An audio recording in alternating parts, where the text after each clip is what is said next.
Welcome to Sethu Chitra kitchen. இந்த restaurant ஸ்டைலில் எப்படி பண்ணுவாங்க அதே மெத்தடில் நான் ஒயிட் குருமா பண்ணியிருக்கேன். இந்த வீடியோவை ஸ்கிப் பண்ணாமல் பார்த்தீங்கன்னா தான் உங்களுக்கு தெரிய வரும். வாங்க வீடியோக்குள்ளே போகலாம். குருமா செய்ய தேவையான பொருட்கள்: உருளைக்கிழங்கு, பட்டாணி எடுத்திருக்கேன். இது 8 மணி நேரம் நான் ஊற போட்டிருக்கேன். நீங்கள் ஃப்ரெஷ் பட்டாணி கிடச்சா கூட அது கூட எடுத்துக்கோங்க. கேரட், பீன்ஸ், பச்சை மிளகாய், கொத்தமல்லி, கறிவேப்பிலை, தேங்காய், பூண்டு, இஞ்சி, பட்டை, லவங்கம், ஏலக்காய், சோம்பு இதெல்லாம் தேவைப்படும். இந்த ஸ்பைசஸ் ஃபஸ்ட்டு தேவையான பொருட்கள் என்னென்ன அரைச்சிக்கலாம் அப்படின்றத நான் சொல்கிறேன். அரைப்பதற்கு தேவையான பொருட்கள்: தேங்காய் 1 டேபிள் ஸ்பூன், பொட்டுக்கடலை, பூண்டு 7-8 பல்லு, இஞ்சி ஒரு சிறு துண்டு, காரத்திற்கேற்ப பச்சை மிளகாய், சோம்பு ஒரு 1/2 ஸ்பூன், 1/2 இன்ச் பட்டை, 2 கிராம்பு, முந்திரி ஒரு 4. விருப்பப்பட்டால் சேருங்க, இல்லைன்னா வேண்டாம். முந்திரி ஆப்ஷனல் தான். 1/2 ஸ்பூன் கசகசா. கொஞ்சமாக தண்ணி விட்டுக்கிறேன். நல்லா இது பேஸ்ட் மாதிரி அரைச்சி எடுத்துன்னு வந்துடுறேன். நல்லா பேஸ்ட் மாதிரி அரைச்சி எடுத்துன்னு வந்துட்டேன். காய்கறிகள் எல்லாத்தையும் கட் பண்ணி வச்சுக்கிட்டேன். அடுப்பில் குக்கர் வச்சுட்டேன்.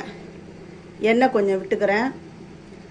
இதுக்கு பட்டை, லவங்கம், ஏலம், அப்புறம் பிரியாணி இலை, இது அன்னாசிப்பூ, மராட்டி மூக்கு, ஜாவித்ரி, கல்பாசி இதெல்லாம் இதில் சேர்க்குறேன்.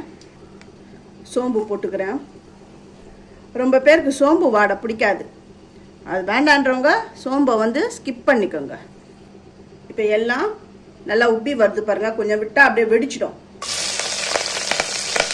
இப்போ வெங்காயம், கருவேப்பிலையை போட்டு கொஞ்சம் வதக்குறேன். வெங்காயத்தை நீல வாக்கில் தான் கட் பண்ணி வச்சுருக்கேன். வெங்காயம் இந்த கண்ணாடி பதம்னு சொல்லலாம், அந்த பதத்துக்கு வரணும். இதை பாருங்க, ஓரளவுக்கு டிரான்ஸ்பரண்ட்டாக வந்திருக்கு பாருங்கள். இந்த டைமில் ஒரு பெரிய தக்காளி வெட்டி வச்சுருக்கேன், அதை இதில் சேர்த்துடுறேன். இஞ்சி பூண்டுலாம் நான் சேர்க்கலை, ஏன்னா நம்ம தேங்காய் அரைக்கும் பொழுதே அதில் இஞ்சி பூண்டு எல்லாமே சேர்த்துட்டேன். அதனால் இதில் நான் சேர்க்கலை. இந்த தக்காளி கொஞ்சம் நல்லா சாஃப்டாக வதங்கணும். தக்காளி சாஃப்டாக வந்துடுது. இதை பாருங்கள், நல்லா சாஃப்டாகவே வந்துடுச்சு. இந்த டைமில் வெட்டி வச்சுருக்கிற இந்த கேரட், பீன்ஸு, உருளைக்கிழங்கை நான் இதில் சேர்த்துடுறேன். ஊற வச்சுருக்கிற பட்டாணியும் இதில் நான் சேர்த்துட்டேன். நல்லா கலந்து கொடுத்துக்கணும்.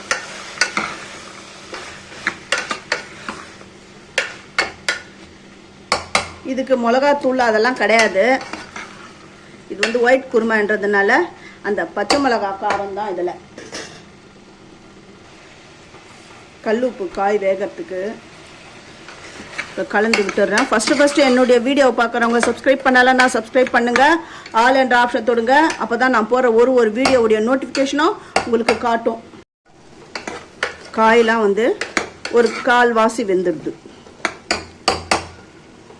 இந்த டைமில் அரைச்சி வச்சுக்கிறத நான் இதில் சேர்த்துடுறேன். இன்னும் இதுக்கு தண்ணி விடணும். இப்போ கொஞ்சமாக தண்ணி விட்டுக்கிறேன். இன்னும் கொஞ்சம் தண்ணி விடுறேன். இப்போ கலந்து விட்டுடுறேன்.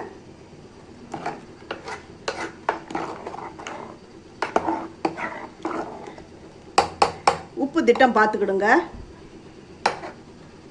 குக்கரை மூடி வச்சுட்டு வெயிட் போட போகிறேன். 1 விசில் வந்தால் போதும். வெயிட் போட்டேன். 1 விசில் வந்த உடனே ஸ்டவ் ஆஃப் பண்ணிடலாம். இந்த ப்ரெஷர் போயிடுது.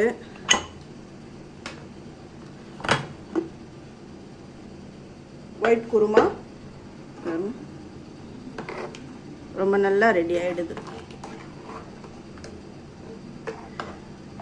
இது இட்லி, தோசை, சப்பாத்தி, பூரி, ஆப்பம், இடியாப்பம் எல்லாத்துக்குமே ரொம்ப நல்லா இருக்கும்.